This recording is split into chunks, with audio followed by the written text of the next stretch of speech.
Going on? Welcome to this week's review.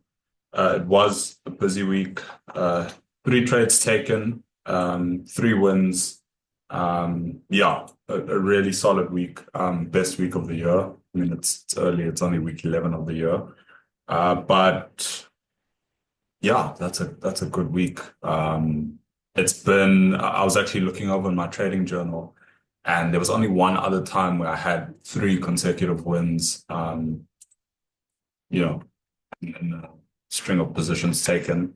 And that was when I passed phase one. So I think the fixed target TPs or the fixed targets are assisting in that.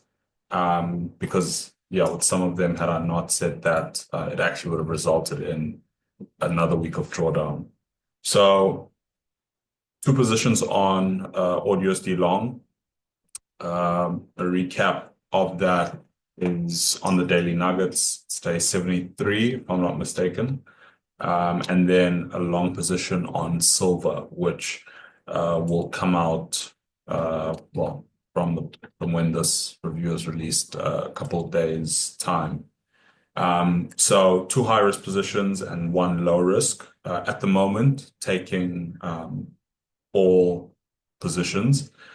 And this kind of completes week three of the optimized or revised plan. So once I get to week four, if I've taken 20 trades in total, then I'll go through another process of revising the current plan. And so what did I learn this week? The first two relate to the five fundamental truths. Anything can happen. Is one, and then two, you don't need to know what's going to happen next to make money. And I've really been reinforcing those as I kind of re-listen to the audiobook of Trading in the Zone by Mark Douglas. And that goes a long way to just, I think, help managing my mental state, either prior to executing a position, when I've just executed, or, if I'm managing a position, or when I get stopped out of position or position hits TP. It all kind of starts with awareness of kind of how your mental state is influencing your decisions. So I've been trying to drill those principles in, I guess. And then the third one is an observation, which I thought was quite interesting, that will kind of inform my trade management, which is observing full and half risk stop positions when framing a position. So kind of just asking myself, does the risk placement still provide adequate protection without compromising my risk to reward? For example, if I'm placing a 10 pip stop, I need to consider, once this hits 1R and I move it to 5R, 5 pips, for example, will that position still kind of be, will it provide adequate protection relative to, the nearest structure, or will it kind of put the stop in a position that's a bit more compromised?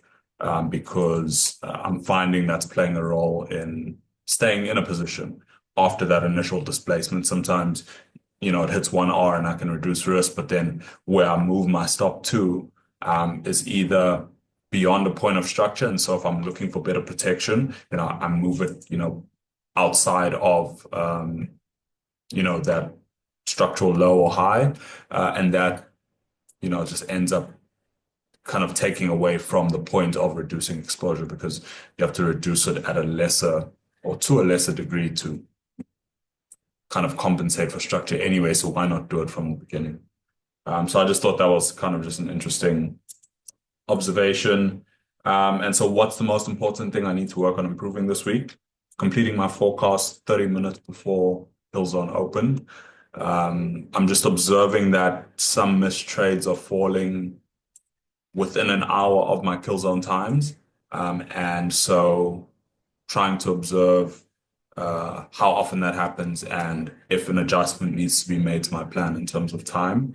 And so I need to at least start being prepared at least 30 minutes, eventually, an hour before a session. But I'm just trying to make it incremental so that the implementation is smoother. And so then what is the most important thing I should continue doing this week is really reinforcing those 5 fundamental truths that I was talking about, because I'm finding that's a game changer. So coming to the Alpha Capital count metrics, just for that transparency.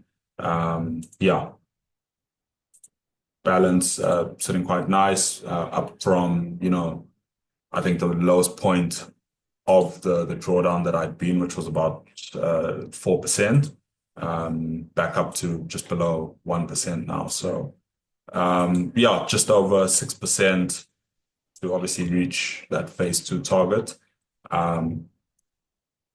A trade or two to break even. And yeah, once I get to that 2% profit point, I then increase my risk to 1%.